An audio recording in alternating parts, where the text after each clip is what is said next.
was dead asleep when my phone started vibrating like crazy on my nightstand. First I ignored it. It was 2:03 a.m. Nobody calls you at 2 in the morning unless something is seriously wrong. Or they're drunk. But then it kept ringing. And ringing. And ringing. I groaned, half asleep, blindly reaching for my phone. My eyes barely opened as I looked at the screen. Sophia calling. My stomach dropped. My sister never calls me. Like ever. We're not that kind of siblings. We don't check in, we don't text how are you, we don't even pretend to like each other most days. So for her to call me at 2 a.m. Yeah, something was off. Picked it up. Hello. I mumbled, my voice thick with sleep. First there was nothing. Just heavy breathing. Then suddenly. Why did you do this to me?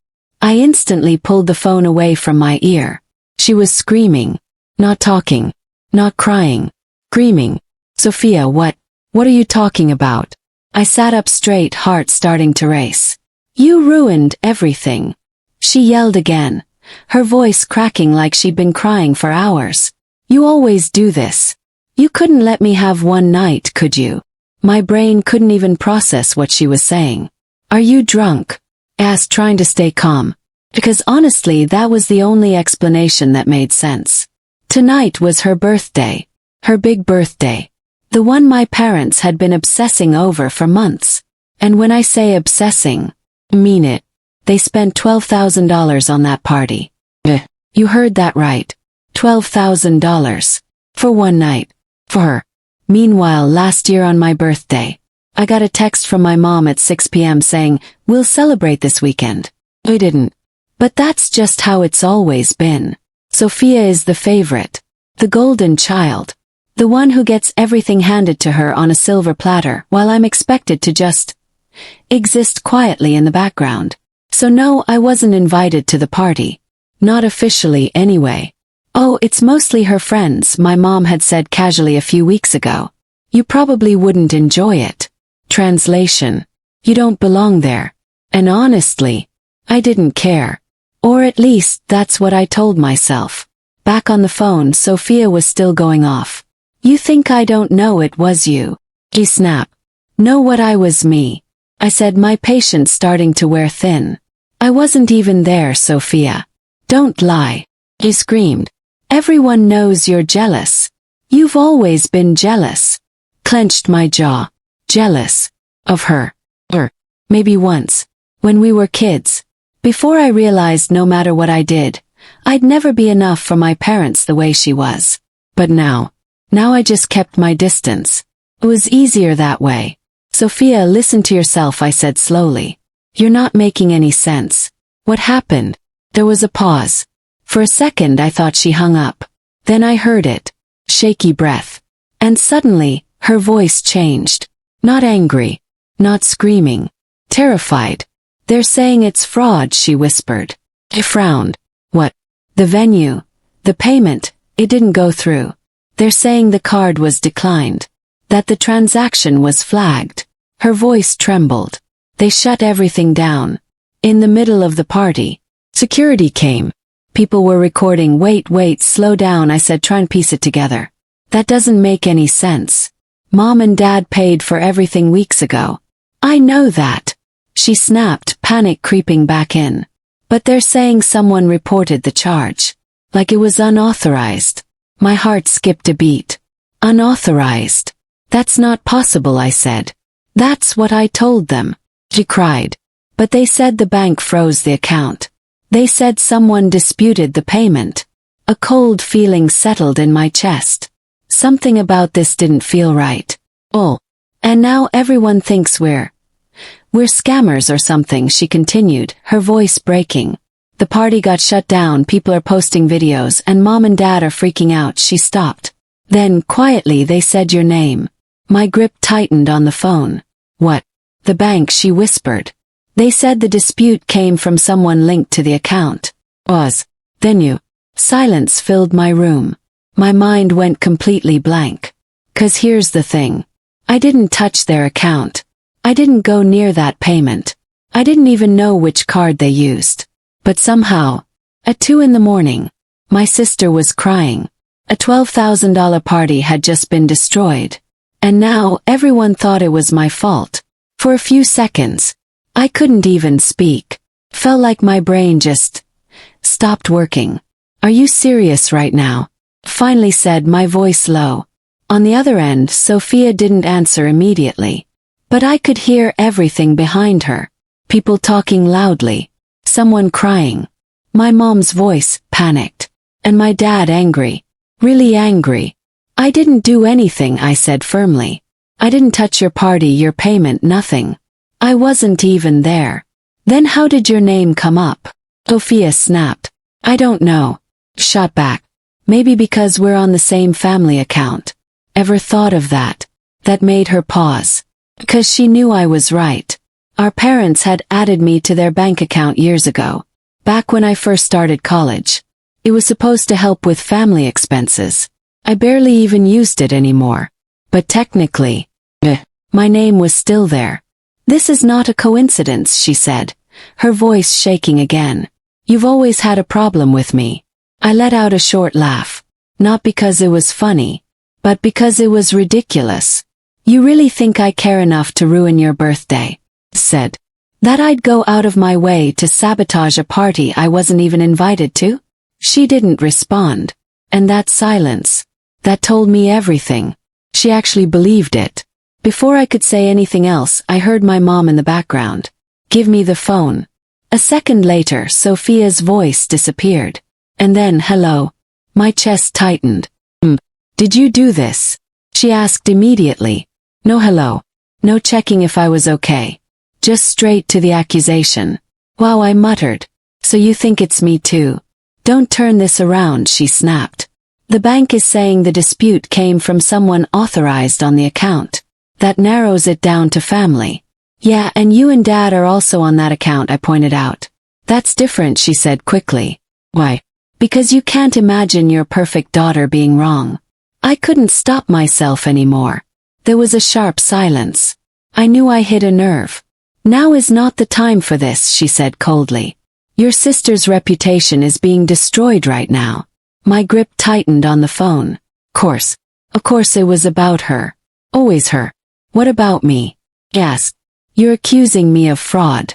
Do you even realize how serious that is? If you didn't do anything, then you have nothing to worry about," she replied flatly. That line. That exact line. It hit harder than anything else. Because it meant she had already made up her mind. Before I could respond, my dad's voice cut in from the background. "Put it on speaker." And just like that, things got worse. "Listen carefully," my dad said. His voice sharp and controlled. "We're at the venue right now. Management is threatening legal action if this isn't resolved." Legal action. Great. Exactly what I needed at 2 in the morning. "I didn't do anything," I repeated, trying to stay calm. "You need to check with the bank properly. This has to be some kind of mistake." "There's no mistake," he said. "The charge was disputed. That doesn't just happen on its own." I felt frustration building in my chest. "Yes, it can," said. "Fraud flags happen all the time. Maybe the bank thought it was suspicious. They specifically mentioned your name." He cut me off. There it was again. Like a hammer hitting the same spot. Name. Over and over. "Then let me talk to the bank," I said. "Right now. I'll clear it up." "It's 2 a.m., he replied. "Exactly. And you're already blaming me without even letting me explain." For a moment, nobody spoke. Then my mom said quietly, "If this turns out to be you." I swallowed. "Then don't bother coming home." That one sentence. It hit differently. Because suddenly, this wasn't just about a party anymore. This was about my place in the family. And whether I even had one. The call ended shortly after that. No resolution. No trust. Just tension and accusations hanging in the air. I stared at my phone for a long time after the screen went dark. My heart was still racing. My thoughts are spinning. Because none of this made sense. Why would the bank flag the transaction? Why would my name come up? And most importantly, who actually did this? I wasn't going to sit around and let them pin this on me.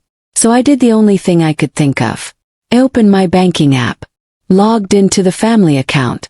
and started scrolling through the transaction history. First, everything looked normal. Groceries, bills, random purchases. Then I saw it. The $12,000 charge. Marked as disputed. But that wasn't the weird part. The weird part was the timestamp. My eyes narrowed. Because according to this, the dispute wasn't filed tonight. It was filed yesterday afternoon. Hours before the party even started. I sat there staring at the screen. A slow, uneasy feeling creeping in. 'Cause that meant one thing. This wasn't some last-minute accident. This was planned. Someone knew exactly what they were doing. And somehow, they made it look like it was me. I kept staring at the screen. Yesterday afternoon. That timestamp wasn't just strange. Changed everything. Because at that exact time, I wasn't even near my phone. I was at work. My shift started at 12, and I didn't get off until almost 8 p.m. And where I work, phones aren't even allowed on the floor. We have to leave them in lockers. Which meant, there was no way I could have filed that dispute. No chance. No accident. Nothing. So if I didn't do it, then who did? Cold chill ran down my spine. Because suddenly, this didn't feel like a misunderstanding anymore. Felt like a setup. I quickly checked the details of the dispute. But there wasn't much. Just a basic note. Unauthorized transaction reported. No extra info. No device details. Nothing. Which was frustrating but also suspicious. Because usually banks log everything. Device used. Location. Even the time down to the second. But this looked too clean. Like someone didn't want to leave a trail. I leaned back in my chair, running a hand through my hair. Think. I muttered to myself. Who had access to that account? Obviously, my parents. Me. Froze. Sophia. Course. She had access to. Not officially, maybe. But I'd seen her use my mom's banking app before. Multiple times. Ordering things. Booking stuff. Even transferring money. No one ever questioned it. Because she was responsible. Because she was trustworthy. Because she was my favorite. My jaw tightened. Could she have done this? Well, that didn't make sense. Why would she ruin her own party? Ugh. My thoughts stopped mid-track. 'Cause another idea hit me. And this one was worse. What if the dispute wasn't meant to cancel the party? What if it was meant to blame me? I felt my stomach drop. Because if that was true, then someone didn't just want to ruin a night. They wanted to ruin me. Before I could spiral any further, my phone buzzed again. Message. From my dad. Bank opens at 9. Be there. That was it. No explanation. No apology. Just an order. I stared at the message, then locked my phone. Sleep was impossible now. So instead I spent the next few hours going through everything. Every transaction. Every detail. Trying to find something. Anything that didn't fit. And eventually, I did. It was small. So small I almost missed it. Login alert. From earlier that same day. Around 3:17 p.m. Right around the time the dispute was filed. My heart started beating faster. 'Cause that login wasn't from my usual device. It wasn't my phone. It wasn't even my laptop. It was listed as unknown iPhone device. I frowned. Unknown. That didn't make sense. If it was my phone, it would show up as recognized. If it was my laptop, same thing. So whose device was this? I tapped into the details, hoping for more info. And that's when I saw it. The location. It wasn't far. Actually, it was very familiar. Too familiar. Because the login location was my parents' house. I sat there in silence, processing that. Someone used an unknown iPhone from my parents' house to access the account and file a dispute in my name. A slow realization started forming. Because this wasn't random. This wasn't some hacker from another country. This was someone close. Someone who had access. Someone who knew exactly how to make it look like me. My mind started racing through possibilities. My mom. No. She wouldn't even know how to file a dispute properly. My dad. Maybe. But why would he destroy his own money like that? Which left no. I shook my head. Didn't make sense. Or maybe I just didn't want it to make sense.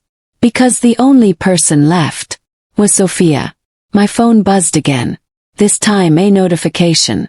Social media. I opened it without thinking. And instantly wished I hadn't. 'Cause the first thing I saw was a video. Sophia's party. Or what was left of it. People shouting. Security walking in. Music cutting off mid-song. And right in the middle of it, Sophia. Crying. Yelling. Pointing at someone off camera. The caption read, "Rich girl's party gets shut down for fraud." Thousands of views. Already spreading. I felt a strange mix of emotions. Not satisfied. Not even anger. Something heavy. Because no matter what, this was going to blow up. And somehow, I was right in the center of it. Then I noticed something else. In the video, something small, but important. Sophia was holding her phone. And for a split second the screen lit up. Most people wouldn't notice it. But I did. Because I had just spent hours staring at account details. And I recognized the interface instantly. It was a banking app. Pin. In her phone. Right there. The party. My breath caught. 'Cause suddenly, everything started to connect. And for the first time that night, I wasn't confused anymore. I was certain. Someone was lying. And I was about to find out who. I barely slept that night. Maybe an hour. If that. The rest of the time I just kept replaying everything in my head. Timestamp. The unknown iPhone. The location. And that video. Sophia's phone. The banking app, open. It wasn't proof. Not yet. But it was enough to make one thing clear. This wasn't random. By the time 8:30 a.m. hit, I was already outside the bank. Waiting. My parents showed up 10 minutes later. Together. Course. My mom looked stressed. Eyes puffy like she'd been crying. My dad. He looked the same as always. Cold. Controlled. But the moment they saw me, the tension was immediate. No good morning. No normal conversation. Just silence. Heavy silence. Then finally my dad spoke. "You better have an explanation." I let out a slow breath. "I told you already. I didn't do it." My mom shook her head slightly like she didn't want to believe me. But didn't fully trust me either. Sophia wasn't there. That alone felt strange. "She's at home," my mom said when she noticed me looking around. "She's not in a condition to deal with this. Course. Protect her. Always." We went inside. Sat down with a bank representative. A middle-aged guy, calm, professional. The type who's seen everything. He pulled up the account almost immediately. "I understand there's a dispute regarding a recent transaction," he said. "Yes," my dad replied quickly. "And we were told it came from this account holder." He gestured toward me. I felt all eyes shift to me. The guy nodded, typing something. "Let's take a look," he said. A few seconds passed. Then, "All right, here it is," he said, turning the screen slightly toward us. My heart started beating faster. Because this was it. The moment everything cleared. Or got worse. The dispute was filed yesterday at 3:19 p.m. He confirmed. He nodded. "That's what I saw too. And it was submitted through a mobile device," he continued. My dad leaned forward slightly. "Whose device?" The man paused. Then said something that changed everything. "We don't identify devices by owner. But we do log device signatures." He clicked a few more things. Zoomed in. "And then, this device has accessed the account before," he said. My stomach tightened. "What do you mean?" My mom asked. "It's not new," he explained. "It's been used multiple times over the past few months." I blinked. "Wait, what?" That didn't make sense. Because if it wasn't my phone, and it wasn't new, then whose was it? "Can you show us when?" I asked. He nodded again, pulled up the login history, and started scrolling. Date after date. Login after login. Same device. Same signature. And then I saw the pattern. My eyes widened slightly. 'Cause those dates, they weren't random. They lined up with something. Something very specific. Online orders. event bookings, shopping transactions, all made from that same device. And suddenly, understood. Slowly, I turned my head toward my mom. Those were Sophia's purchases, weren't they? She froze, just for a second, but it was enough. Sometimes she uses my phone, my mom said quickly. That doesn't mean anything. But her voice, it wasn't confident anymore. The bank representative didn't say anything. He just watched, quietly, observing. So let me get this straight, I said, my voice calm now. How come? This unknown device has been used for months. Mostly for Sophia's stuff. And suddenly it's the same device that files a dispute in my name? No one answered. 'Cause no one could. My dad's jaw tightened. This still doesn't prove anything, he said. But even he didn't sound fully convinced. It proves I didn't do it, I replied. That much was clear. The room fell into silence again. Then the bank guy spoke. There's one more detail, he said. We all looked at him. And I swear, I felt it before he even said it. Like something bad was coming. The dispute wasn't just filed, he continued. It was verified. My dad frowned. What does that mean? It means after submitting the dispute, someone confirmed it through a verification code. My heart dropped. Because I knew where this was going. Where was the code sent? My mom asked. The man checked. Then I looked up. Primary contact number on the account. Silence. Heavy. Unavoidable. Because we all knew whose number that was. My mom's. Slowly, very slowly. I turned to look at her. And this time, she couldn't hide it. The hesitation. The confusion. The doubt. Did you approve anything yesterday? My dad asked her. She shook her head immediately.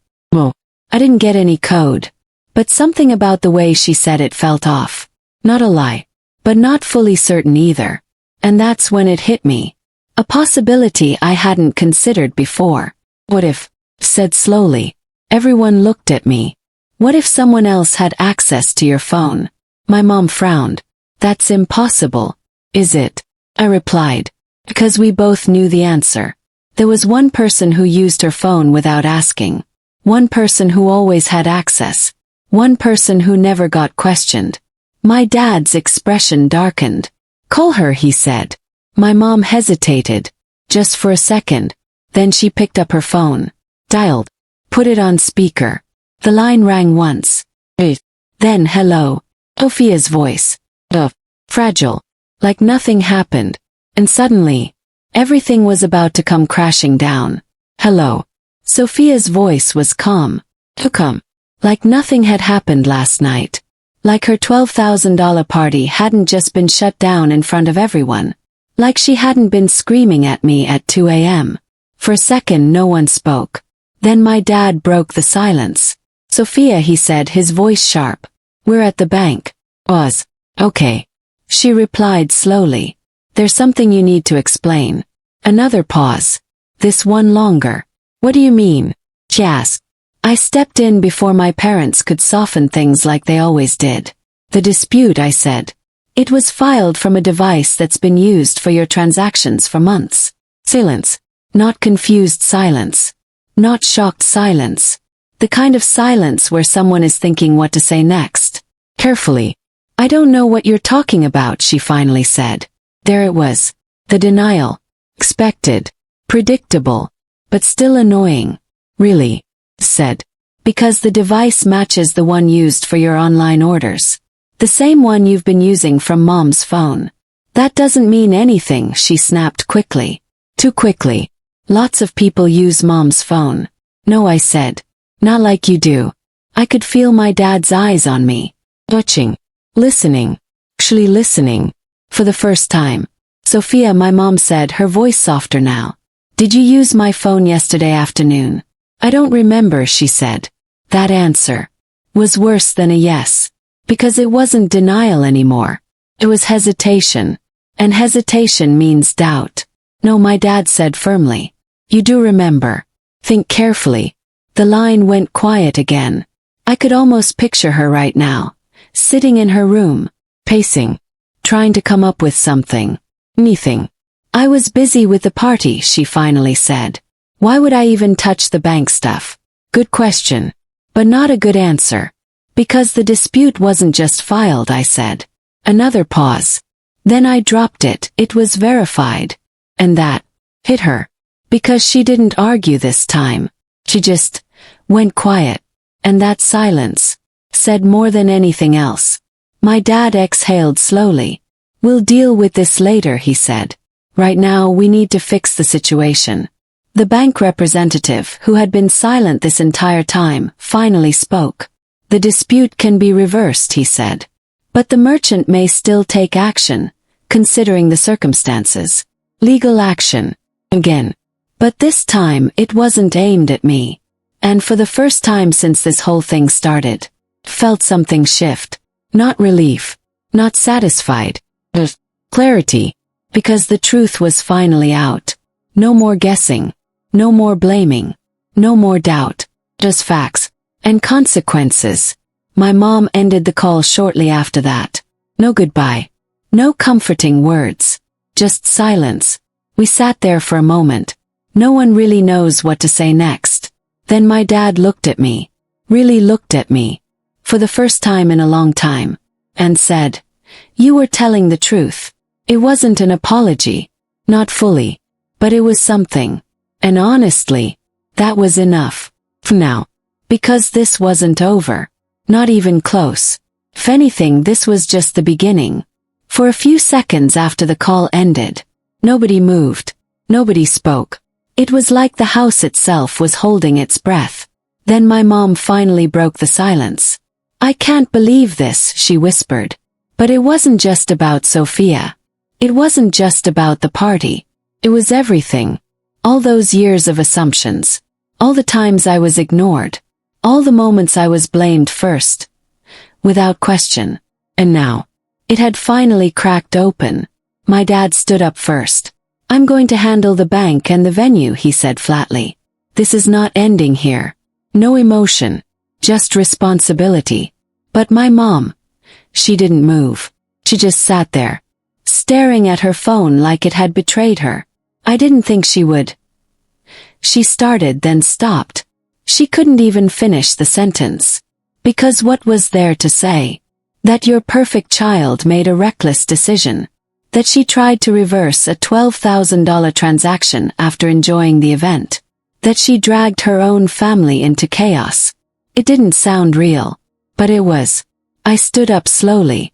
"I should go," I said. My mom looked up immediately. "No, wait," she said quickly. We need to talk." But I just shook my head. "Talk about what?" I asked.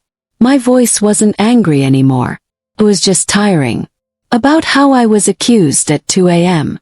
About how nobody believed me until the bank literally proved it. She flinched. 'Cause she knew. I wasn't wrong. "I'm sorry," she whispered. 2 words. Heavy. I nodded slightly. Not because it fixed anything. But because I didn't have the energy to fight anymore. "I didn't ruin her party," I said quietly. "She did." Silence again. But this time, no one argued. I grabbed my keys. And as I walked toward the door, my dad called out, "We'll fix this." I stopped, turned slightly, and said something I didn't plan to say. "Fix what?" "Was. Trust." I asked. "Or the damage you already did to me?" No answer. Because there wasn't one. And I left. 1 week later, things didn't magically go back to normal. They never do. The bank situation got resolved. The dispute was reversed. The venue dropped further action after everything was clarified. But inside the family, nothing was the same. Sophia barely spoke to anyone. My parents didn't treat her like before. Not in a dramatic way. Just quiet distance. And me. For the first time in a long time. Nobody jumped to conclusions about me. But the weird part. Didn't feel like victory. Felt like exhaustion. One night I got a message from Sophia. Just one line. I didn't think it would go that far. I stared at it for a long time. Then replied, "That's the problem. You never think before you act." She never responded. And maybe that was enough. Sometimes the people closest to you are the ones who assume the worst the fastest. And sometimes It takes losing control of the situation entirely for the truth to finally come out. But even when it doesn't fix everything. It just shows you who was really listening and who never was.